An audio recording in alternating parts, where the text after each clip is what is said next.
but Miss Tiffany Cross, I have been reading through your book, Love Me, and it is incredible and insightful in so many ways. And I don't know if you purposely released this book around this time when we're coming up against the anniversary of America being 250 years old.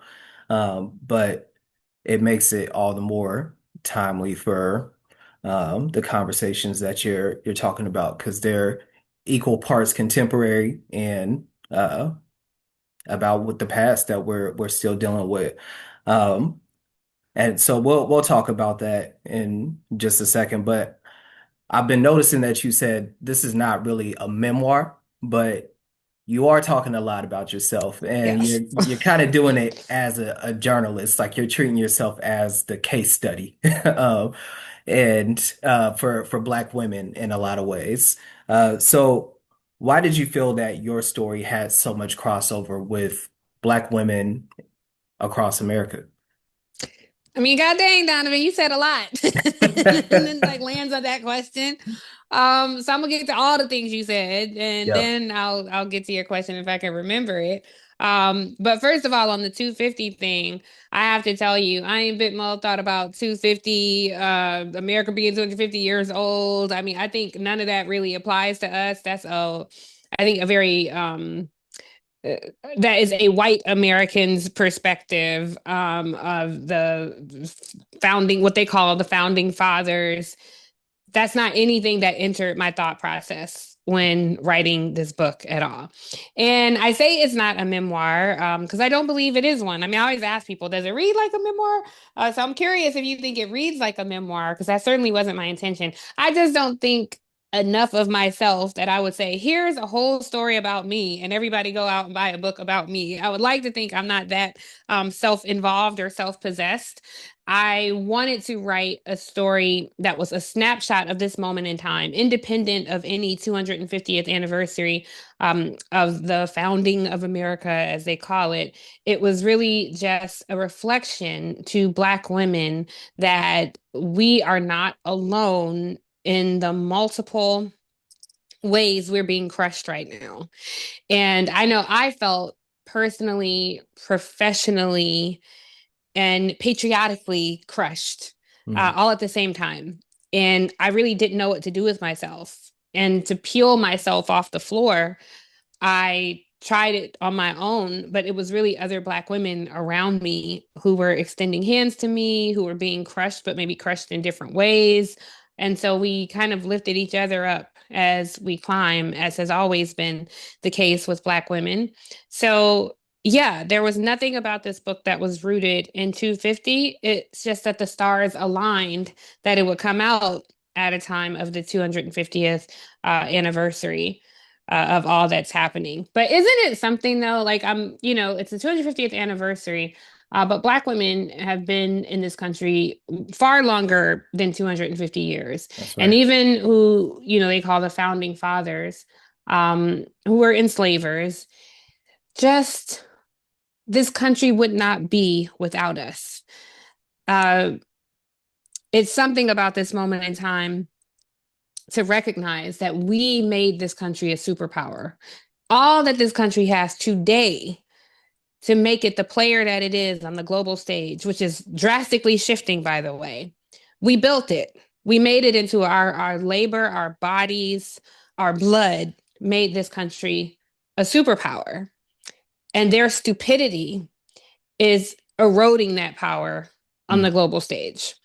And I don't know that that's necessarily a bad thing because the United States is the empire.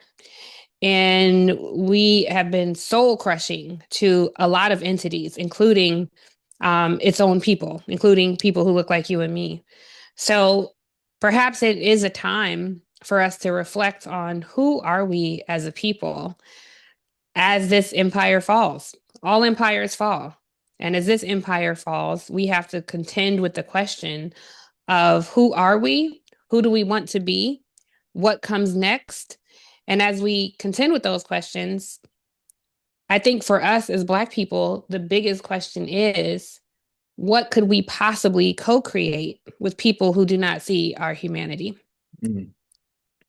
Yeah, I think that is the existential question for the country in a lot of ways. Is, I've been going into a little bit of a deep dive around Thomas Jefferson, as the 250 comes up. And so much of the country acts like Donald Trump is a surprise and an Mm-hmm. aberration. And I have a piece that I'm writing that really says, Thomas Jefferson would have been a great guest on Maury, but because and, and so would Donald Trump. Like Yes, they yes, are of the same fabric, and we like to yeah, pretend that they're so far distant yeah. from each other. But I guess I say all that to also say, like, Thomas Jefferson said something to the extent of saying, like, I don't know what to do with these black people because the way that we've done them. What do Right, we do right. with black people in this country? And I think that is like an ongoing question for this place. So, um, just getting back to the core of what you've written, you've been going all around the country and talking to black women. Um, I wonder what has been surprising to you, if anything, as you've been talking to people across the country now that you've signed, sealed, and delivered this piece. Yeah, well, it's not just Black women. There are a lot of Black men who come to every tour stop. That's always wonderful to see because even though I wrote this book to Black women, for Black women, I hope that Black men read it because it provides great insight into what Black women are going through. And Black men got mamas and cousins and sisters and daughters and wives and partners and girlfriends and all the things. So I hope there is a genuine level of curiosity there to read what I wrote in a very unfiltered way. I think the most pleasant surprise, I will say, is the way the book has resonated with so many people. Briefly got caught up in commercial success, and was looking for these like very plastic accolades Mm. from people. But every tour stop I'm still on tour, and every tour stop has sold out. Every tour stop has welcomed hundreds of people who speak very intimately with me. It feels like group therapy sometimes on these tour stops because there's a healthy exchange of emotion, ideas, ideology, frustration, pain. And as unfiltered as I am, on one of the tour stops in Dallas, this woman said, "You keep saying unfiltered, but baby, you was walking around butt naked in these pages." And that was really the intention. So it's been a pleasant surprise. I thought Black women were going to judge me. I thought people were going to have more strong opinions on some of the decisions I made. But what I found instead is open arms and people saying, yes, I've been there too. And yes, I sent hate texts like that. And yes, I remember crying over somebody I shouldn't have been messing with. And yes, I would have cursed people out at my office too. So that's why I say it's not a memoir, because everything that I was navigating in a newsroom, so many other Black women were navigating in their law offices and doctor's offices, in the cubicle next to them, in meetings, in the corner office, wherever they were. And we're all contending with the same things. And I really have been, I don't know if surprise is strong enough a word. I've been beyond grateful that this book has found such a loyal audience, Mm. and created a very strong reactions from people. People post about it. They don't even tag me. I just be on Instagram stalking people, just to see, what they had to say about the book. And I always tell people I check my DMs. I check my inbox and my website. And so to get hundreds of messages from women about what the book meant to them or sharing something personal has been amazing. Amazing. So, but I would like to hear from more men. And I've heard from quite a few, and I like men to give me their feedback and their impression, and ask very probing questions.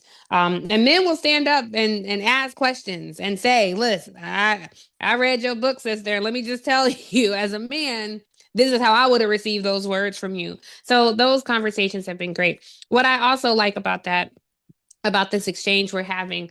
I just feel like, and we have these very toxic feeds of people flooding our timelines. It seems almost intentional, flooding our timelines with these horrific conversations about life and love and Black men and Black women. And they say these really, I think, unfortunate phrases like high value women and high value men. And it's so toxic. And it's these armchair psychologists who don't have no training in anything, talking people right out of accountability, or men telling Black women, how they should tolerate shitty behavior, or Black women berating Black men.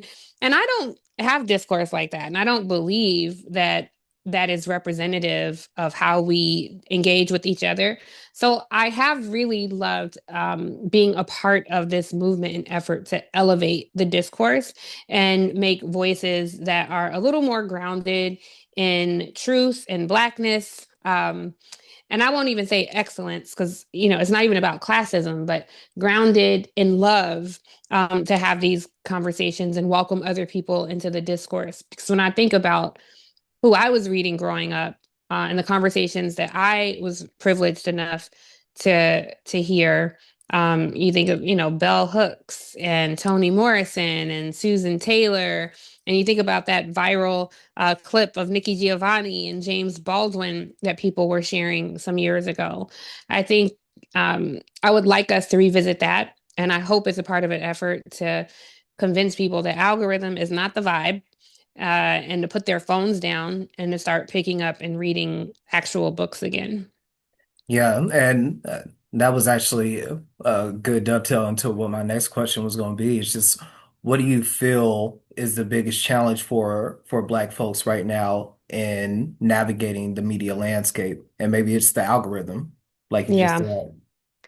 I mean, I think the biggest challenge is to exercise discipline, to get off Facebook, Instagram, and TikTok, and all the other things. The one thing we do have to challenge ourselves to do is to stay aware and informed. And I know it's frustrating now because it feels like we're in the middle of a storm watching this destruction go by. And it's like, well, what can we even do? So I don't mean stay informed in the minutia, but I Mm. think us being aware of the way our civil rights are being eroded in this country is credo in our community and essential to our survival.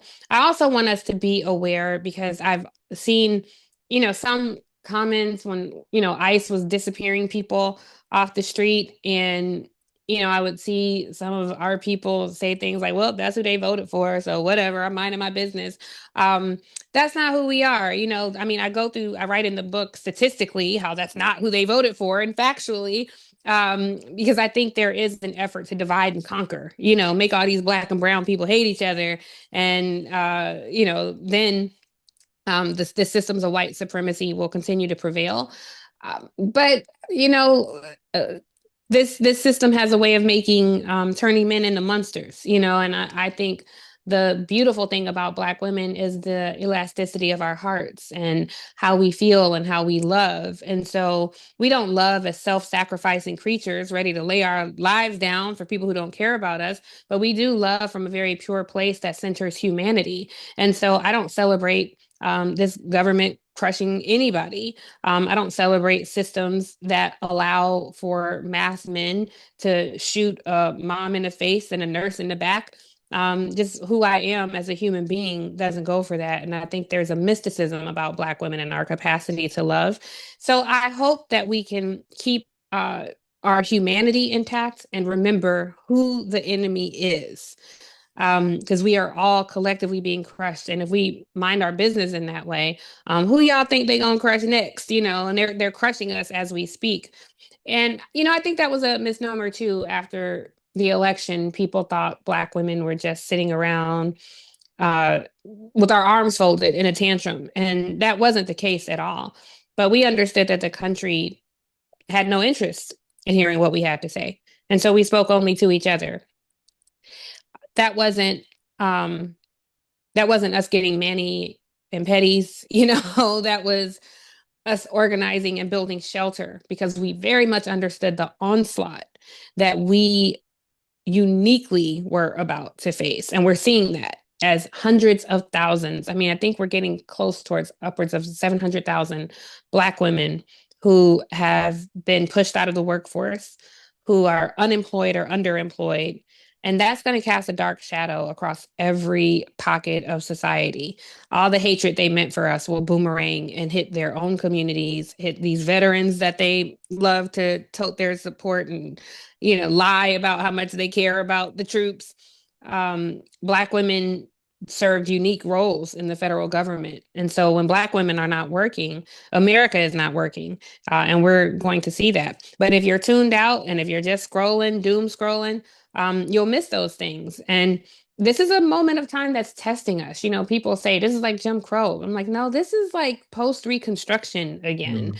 And, I would see those real disrespectful t-shirts. We are not our ancestors, which I hate. I think that's so disrespectful. But every time I hear someone say that or see someone posting that, I mean, I want to say you goddamn right, you're not, because at this moment it requires real discipline from us. And myself included in this, we are a generation of people, we are only used to gaining rights. We we are used to having things at our fingertips. We are used to a life of convenience. And this moment calls on us to be inconvenienced. It calls on us to have some patience and not have something at our fingertips. It calls on us to make some sacrifices. But mostly it calls on us to be a community and to lock arms and embrace ourselves for what's coming. So, the media landscape has, the same way they've kicked Black women out of the workforce, the media landscape has shuffled Black women from in front of the camera and behind the camera. When you look at newsrooms across the country, pre Donald Trump, only 6% of journalists were Black. And when you disaggregate that, that means even fewer Black women, fewer Black men. Now those numbers have for sure gone down. And so it's hard to even find, when I say stay aware, it's hard to even find a reliable source. And I think we're going to have to force ourselves to acknowledge how significant Black press is, the importance of the Black press. When you think about the role the Chicago Defender played during key points in the last century, you think about the role that Ida B. Wells played during massive lynching in America. And so we have to start finding those sources and supporting them. Michael Harriot, the amazing author of Black AF History, he runs a site, Contraband Camp. It's kind of like the Black Atlantic, a lot of think pieces from the most amazing writers of our time. Some of the dopest writers of our time are writing for Contraband Camp. I want people to stop scrolling and go subscribe and read it. Joy Reid, getting more ratings on her YouTube show, on the Joy Reid Show, than a lot of the cable news outlets are getting. Roland Martin has over 2 million subscribers, and where Black folks are, Uncle Ro is going to show up. So we are here to serve and live in service to Black liberation. And so we are asking of our community to help us serve you. Show up, support, subscribe, share, tell. And I think all those things um, require a little more discipline than I've seen so far. Yeah. Yeah, I'm a daily watcher of Roland Martin's show, and just kind of he's always talking about this media landscape that we're in, and the fact that there are a lot of Black faces on your screen, but the ones that are given news and information are not pushed as heavily through the algorithm. And so that feels like part of this push and pull that we're in. Even Um, who the Black faces are on the screen. I mean, when I had my show, I was intentional about who I put on the screen. Number one, you have to be an expert in the field that you are being invited on to discuss. I think white run newsrooms equate fame or a large following with intellect and intelligence. And so they will have an entertainer on or a shock jock on asking this person what they think about domestic policy. I'm like, you asking a shock jock, a sports analyst, and an entertainer, and you're only doing that in the black community. I ain't never seen them ask Amy Schumer, what do you think we should do about our Middle East policy? Like, where should we land on this whole Right. Israel-Palestine thing? I have never seen Howard Stern come on air and be asked about, well, what do you think Republicans need to do to reach more white men? But they will do that to black folks all the time, and it's such an insult to us. And so that is why I think you have seen black people increasingly tune out. If they want to turn the newsrooms into reality TV shows of a bunch of spitting, fighting, and cursing, yes, people will watch the clips. You see a two-headed snake, you're gonna stop and watch. You see a car wreck, you're gonna rubberneck and turn and look. But people are not getting informed, and most of us have enough uh, intelligence that we are not going to tune into that every night or even sporadically. Because even hate watching those things give the impression to the data that, oh, black folks like this foolishness, and our this is not a game for us. It's not performance. Our very lives are at risk. So to see this being put out there, like, I should be able to tell the difference. When I turn on the TV, I should immediately be able to tell the difference if I'm watching Bravo or if I'm watching CNN. And these days I cannot. Mm. Yeah. Uh, I think, you talk a lot in the book about your actual experience coming up through MSNBC and even being in a space like that is supposed to be more liberal and the real kind of consequences that you experience for speaking up and trying to center the stories that you wanted centered um, across this country. And uh, one of the things that I thought was really insightful there, and I don't know if this is what you were going for, but there's some piece that's even past the data that it's just a black woman's experience in this space. Like when you're talking about your surgery and the multiple decisions that you were having to make within that time span going into the surgery and then still having to defend your space in media. Like there's no study for what you experienced in that moment. But you've been adamant even past that to continue to tell our stories, whether it's through podcasting or writing a book, or books, I should say. Um, what do you feel like is what comes through when you're ultimately able to share your story, even though it's not a memoir, but hmm what what is the superpower in being able to center your story and hmm shifting conversation? Well, like I said, in order to ask my sisters to be unfiltered, I could not write a story that made me look so pretty and like I'm the hero in every story. Like I have to be honest. Even writing about my surgery, I wanted people to know like this is what I was going through and why I had to get the surgery. And I share like very personal details of things that women will understand, of being in a newsroom, being in a makeup chair, and having to get new clothes. I mean, just awful things. And I also understood that my story was not so unique in what I had to juggle. From my hospital bed, I call that chapter, I named that chapter, They Make Me Sick, Mm, because it was an attack on my physical being and dealing with things at MSNBC. The stress of that process literally impacted my health. It kept me in the hospital days longer than I should have been. So, I think, I write in the book, I quote Maya Angelou, there is no greater agony than than bearing an untold story. And so I wanted to share this story. I wrote the book that I wanted to read. I was looking for something that could capture what I was going through. And I go back to Bell Hooks' All About Love a lot, which is such a beautiful piece of work. It was one of the books I would reference while I was writing this. But I wanted something that was like for this moment, that was raw, that maybe not as eloquent as Bell Hooks. So I tried, but that really gave Black women the freedom to say, oh, let's name the thing. If this, let's name the feeling. Let's acknowledge that this thing is happening.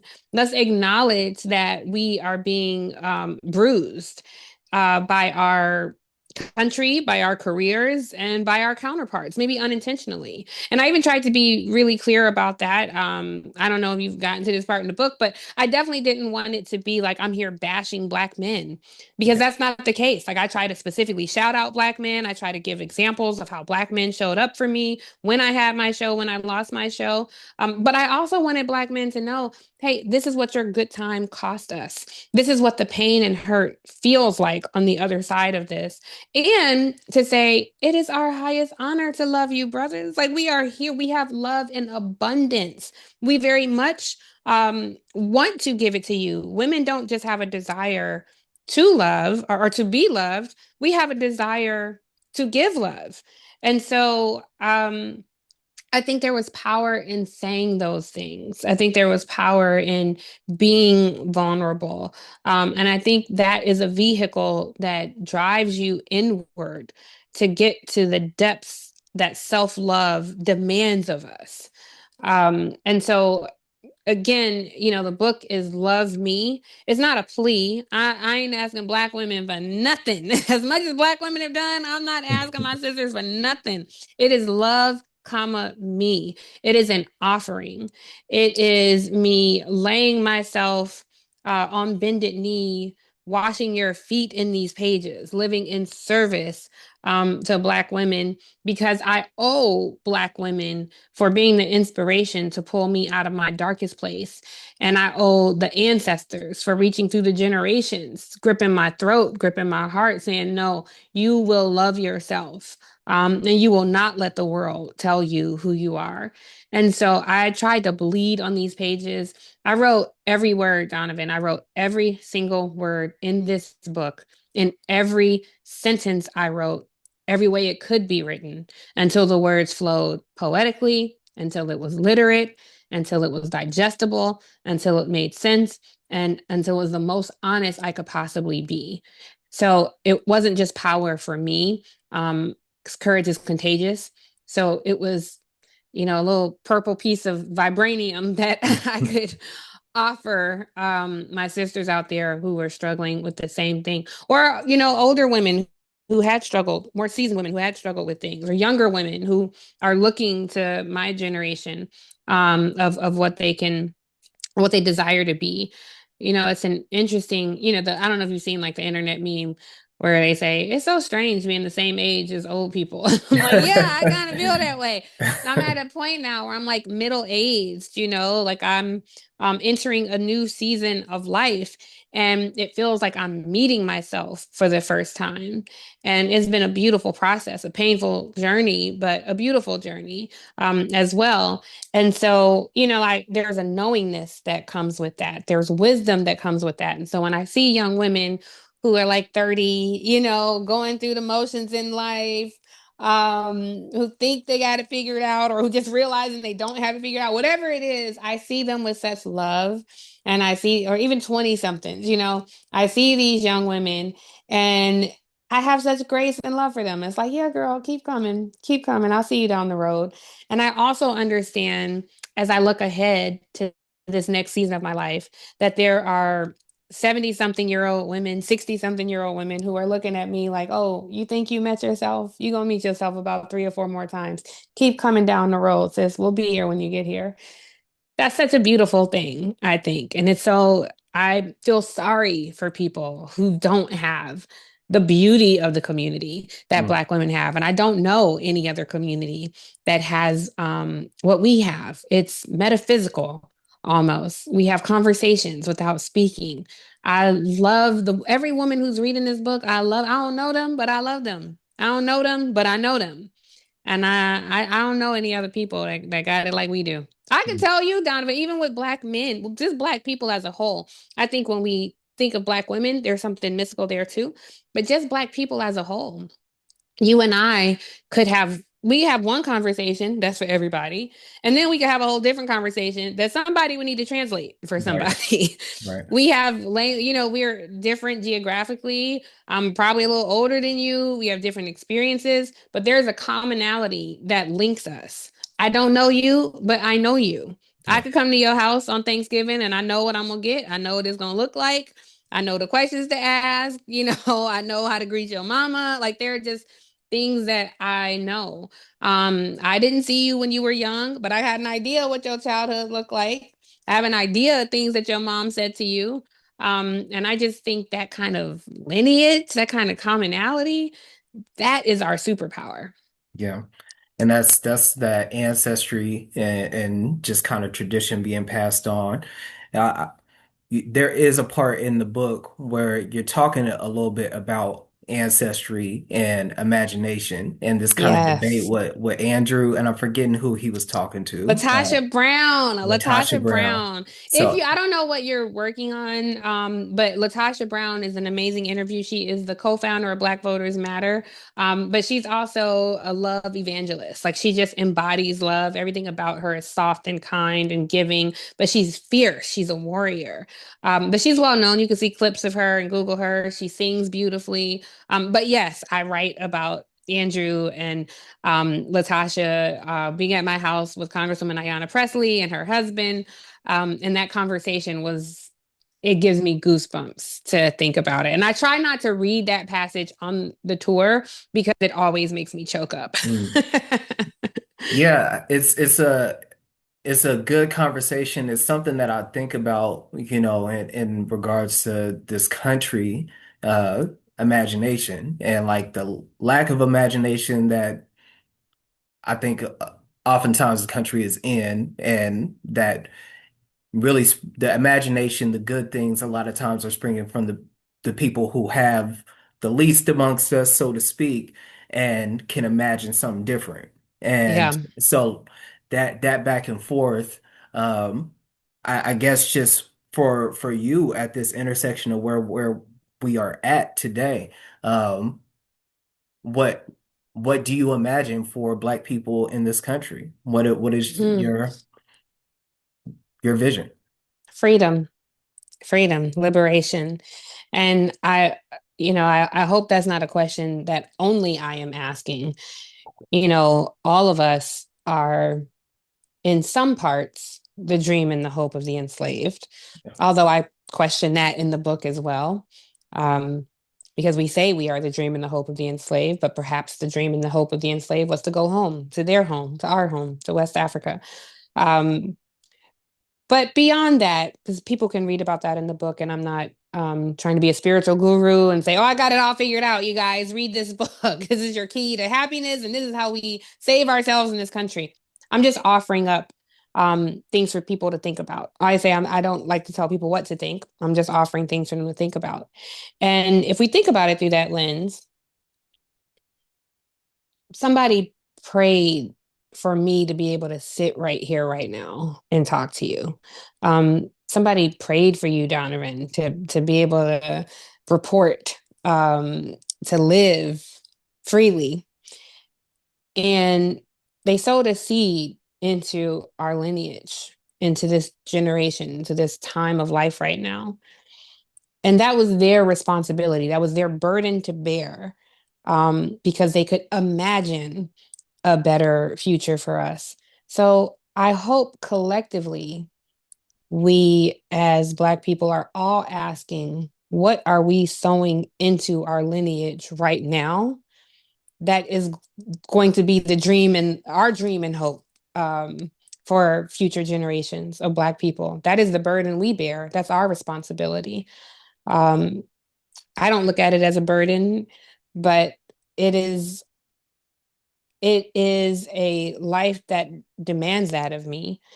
And so, I try to live my life in service to Black liberation, which liberates everybody. And when I think about what that means for us, equate I don't equate Black liberation with America. I think Black liberation is achievable anywhere.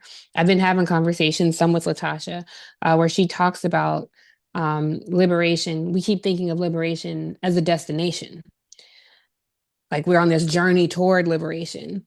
But perhaps we can consider liberation being, a state of mind. The example she gave was Harriet went to the plantation liberated. No matter where you are, what your circumstances are, she was liberated. So I've been contending with myself on what that looks like. Um, so freedom for Black folks, I think that's something I'm still questioning what that looks like.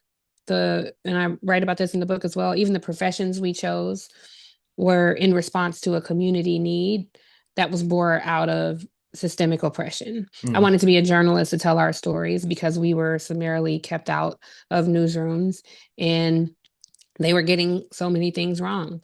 I write about Dr. Ford in the book, who became a doctor because at a segregated hospital, she saw a Black woman gasp for her last few breaths. She was just a child, and that stuck with her. And she knew she couldn't live on this earth um, to allow that happen. So she became a doctor.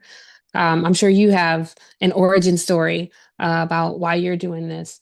So these aren't bad choices that we made in life, but who would we be if we were free to just be? Would I be a journalist? Maybe. Maybe I'd be a documentary filmmaker. Maybe I'd be a magician. Maybe I'd be a dancer. Who knows? But the freedom to be is something that has been kept from us for centuries. And I just have given up the idea that that has to happen in America. I understand that's a position of privilege. I have a passport, and I have the ability to leave, and most of our brethren do not.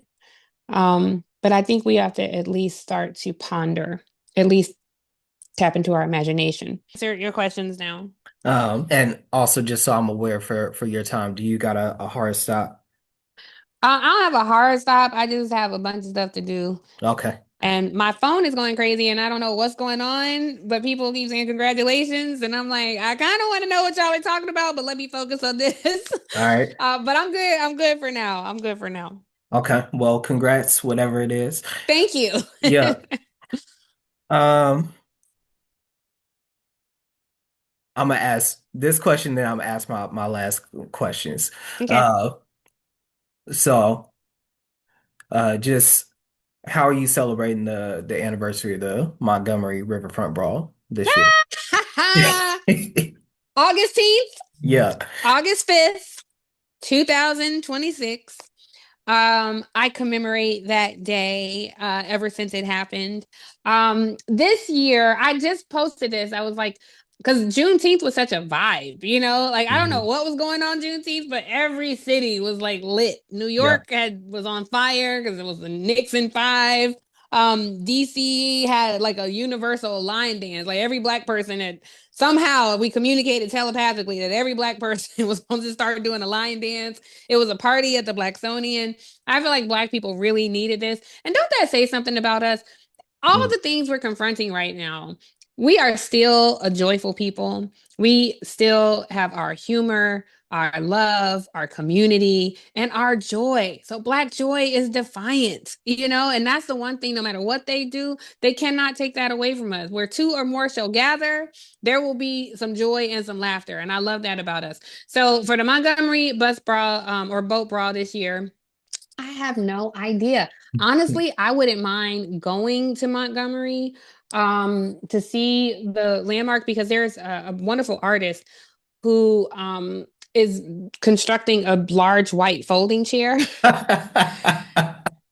that is supposed to sit at this site. And so if that is up by then, I would absolutely love to go. If that is not up by then, I may just have to curate my own celebration in my home. I could host a dinner or something. I don't know. But just trust it will be commemorated and celebrated. Understood. That's hilarious, and I did not know somebody was doing that. Now I gotta look into Yes. it.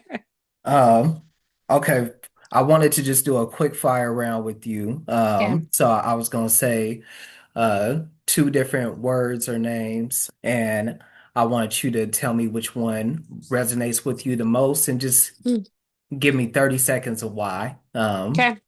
So the first one is probably going to be the hardest. Gina or Pam? Pam. Why?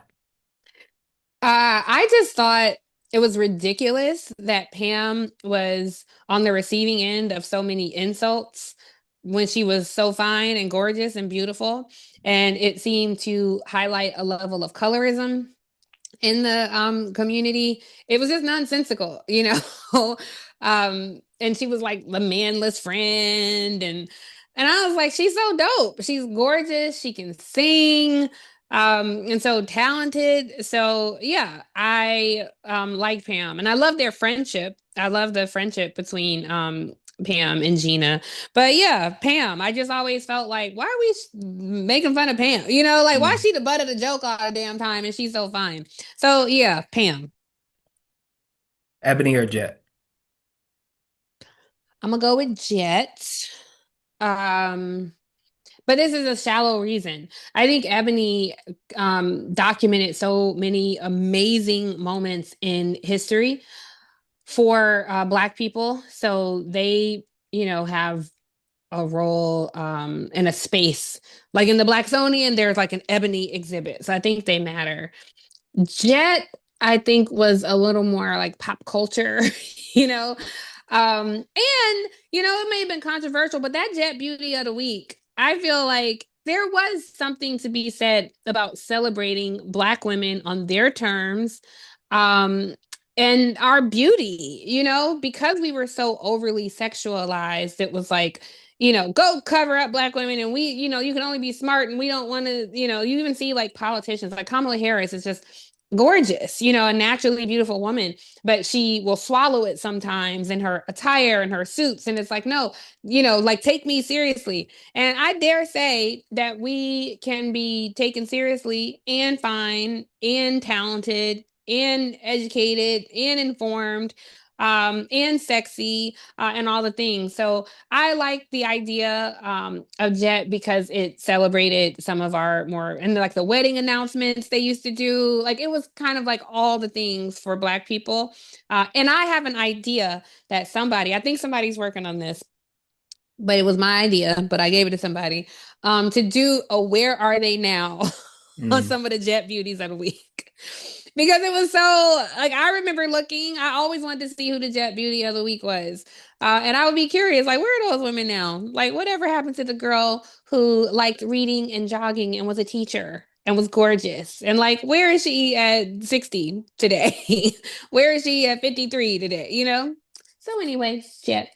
I think a lot of people will read that or watch whatever medium is Right? taking. I think so too. Um, Origin or 13th? I don't know what that is. Oh, the Oh, the movies. documentaries. Uh-huh. Okay. 13th. Mm. Yeah, Wow. 13. Um, I I don't know why. I don't really have a big connection to the incarcerated other than I just give a fuck. You know, I just think it is so god awful how we how punishing the criminal justice system is, particularly when it comes to us. And outside of the 13th, there have since been amazing documentaries that highlight the atrocities that take place in our prison system. Some I can't even watch. Um, it was the Alabama something. I can't remember it. I I I started watching that too. Yeah. I couldn't get through it. There's an amazing program called Prison Journalism, where the incarcerated, like they practice journalism and they write their stories, and it's things about food and air conditioning and what happens when you have cancer in prison. And it's just horrific. And so I thought Ava DuVernay did an amazing job on the 13th. And I think we need to pay more attention to how we treat our prisoners here. And I'm all about liberation of Black folks. And, you know, if it were up to me, like I would kick open those bars and free probably 99% of those people. And at this point, at this moment in time, where you have a president who is convicted of 34 felonies, and you have at least 500,000 Black men in prison who are fathers, and then millions of Black people in prison everywhere. I have to ask America, what is a law? What is a law? Who decides what is a law? And who decides when and how it's enforced? So fuck your prisons. So the 13th. Yeah, I say ditto. Yes. 90s hip hop or 90s R&B? How dare you? Um, mm, I will say 90s R&B. I say 90s R&B because I feel like that was the last iteration of love songs and ballads where we, were singing about falling in love, making love, thinking of people, um, having crushes, heartache, heartbreak. It was the last iteration before the algorithm took over. It was just like men were fine singing and begging on a record. Women were fine, saying, oh, how heartbroken they were, how much they loved their man. And I just think there was something beautiful about that time period. It was also the last iteration of life where parties, you have slow songs, and at the end of the night, it was gonna be Jodeci Forever My Lady and who you was gonna dance with. Um, I mean, couples were made at these parties and dances. Not to diss the hip hop that was coming out of the 90s because that gave us Biggie, that gave us Pac. There were so many dope people who came. Nas was in the 90s. I mean, it really ushered in a whole different force of hip hop, but R&B, I think I'm all about love and centering our love and refocusing everything on love. So I would have to say 90s R&B for sure. And then even today, you could drop like one line from most 90s R&B and I'm gonna know word for word. There's something about music in our brains, but I know like if you give me one line from Tender Kisses, I'm gonna be able to sing that whole thing through. Tracy Spencer was like just the it girl. No, that's the only song by her that I really knew. And today I could sing that song cover to cover. I remember having a little 45s of Can You Stand the Rain and like just all the beautiful, beautiful songs. And it seemed I have a younger mom. And so it seems like that was also the last time where it was like some music was your mama's music. Like Anita Baker was my mama's music, but I Right, loved Anita Baker. And like I'm trying to think who was uniquely my music, but not my mother's music. Tamia. Tamia was my music, not my mother's music, but both could be played in the house. right. So yeah, 90s R&B. The fact that you even asked this question, I ain't gonna lie, I'm probably gonna pop on something after this interview. I got to clean the house anyway. Like that is the perfect, them Saturday morning chores. It's about to be 90s R&B in this house for the rest of the day.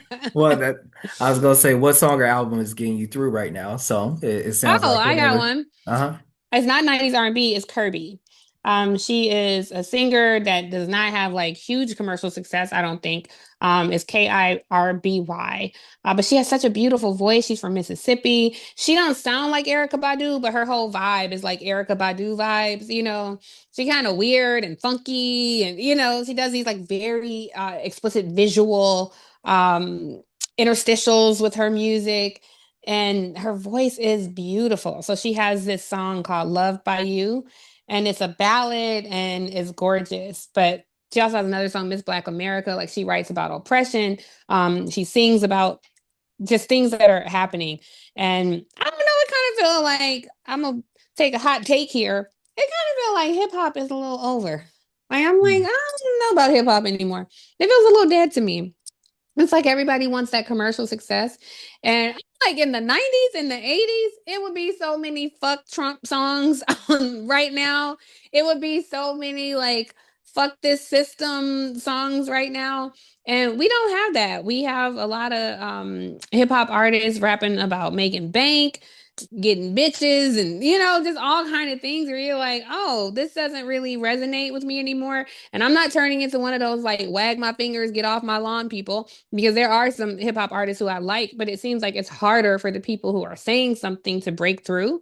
And so the record industry prioritizes certain people. And it just, I don't know, just not resonating with me. And even our like all stars, like the people who already have success, it's like, yeah, where are your songs to like fuck this administration and like inspiration? Jigga was on the root stage, like, give me something, Jigga. We look to you like you're a godfather in this industry. We want to hear what you have to say. Um, yeah, just the people who people like. I'm like, yeah, I don't know. I kind of got different expectations of these artists now. And I'm all about, look, I like some ratchet music too. Don't every message ain't gotta be, or every song ain't gotta be a message song. I like Cardi B's first and second album. And I'm not trying to like act so pristine. I write in my book a lot about the music we listen to and how it changed over the years. And I make a point to say in the book, listen, Cardi B was my generation. Somebody else was listening to Mom's Mabley. Millie Jackson had a filthy mouth, but like people love Millie Jackson. So I'm not trying to be so pristine, but we always had at least a counterbalance to that. There was always somebody to say, this shit is happening right now. It's crazy. And that voice seems to be missing from the radio waves today. So I hope we have more voices like that bubble to the top. Absolutely. Um, my last question is if you had to write a headline for Black women in America, what would it be? Right now, Yeah. um,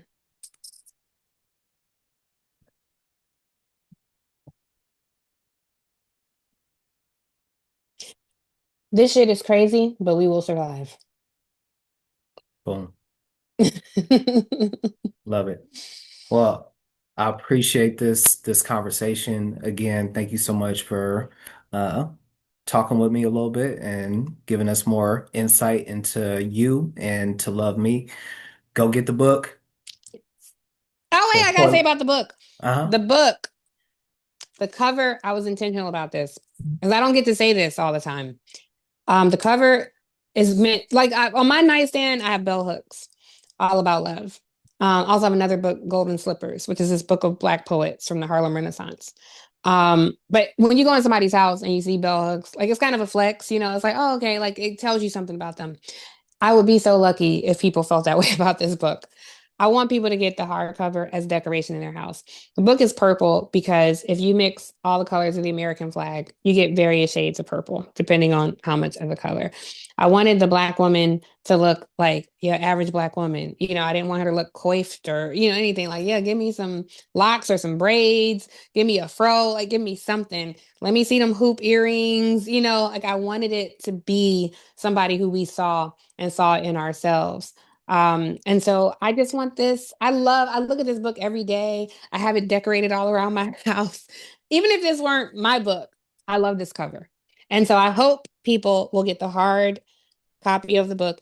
Of course, get the book however you like it, audio, whatever. But I would love for people to display this in their homes um, as decoration because it meant so much to me. I was integral in this design, and we went back and forth about 100 times until I say, yes, this is it. So, okay, sorry, I keep going on. No, you're good. Back in the day, we would have run out of tape by now.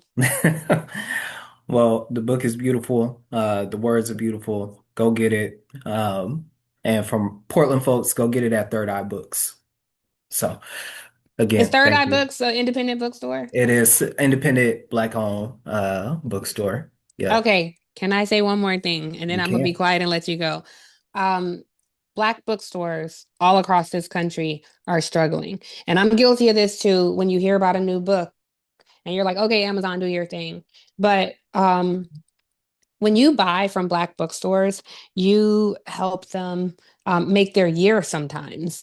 And so, to Black writers, I hope that you make Black bookstores a part of your tour stop. And to consumers, Black bookstores can ship anywhere. So, you can buy from Third Eye in Portland, and they can ship to Brave and Kind Books in Atlanta. If you're in Atlanta, you can order from Brave and Kind Books, and they can ship to New York. If you're in New York, you can order from Liz's Book Bar, and Liz's Book Bar can ship to Uncle Bobby's in Philly, Baldwin and Company in New Orleans, Frugal Books in Boston, Reparations Book Club in LA. On my book tour, I was intentional about only doing Black bookstore stops. Um, the Doc Bookshop in Dallas. So I will just make my last plea to please buy this book from a Black owned bookstore. They can ship anywhere. If you want to order from Third Eye, no matter where you're watching this, no matter where you're reading this, if you order from Third Eye, I'm confident Third Eye can ship anywhere in the country. And thank you to Third Eye for providing literary space to Black writers because it's deeply appreciated. So we are. This is another thing that is our responsibility. It is our collective responsibility to patron Black bookstores, and all of these audio files and ebooks that we're buying. All they got to do is corrupt those files, and they're changed forever. And with AI and all kind of things. But if you have the hard copy of a book, then you know the author's truest, and 100 years from now, you're going to know that author's truest intention. So please, please, please support Black owned bookstores.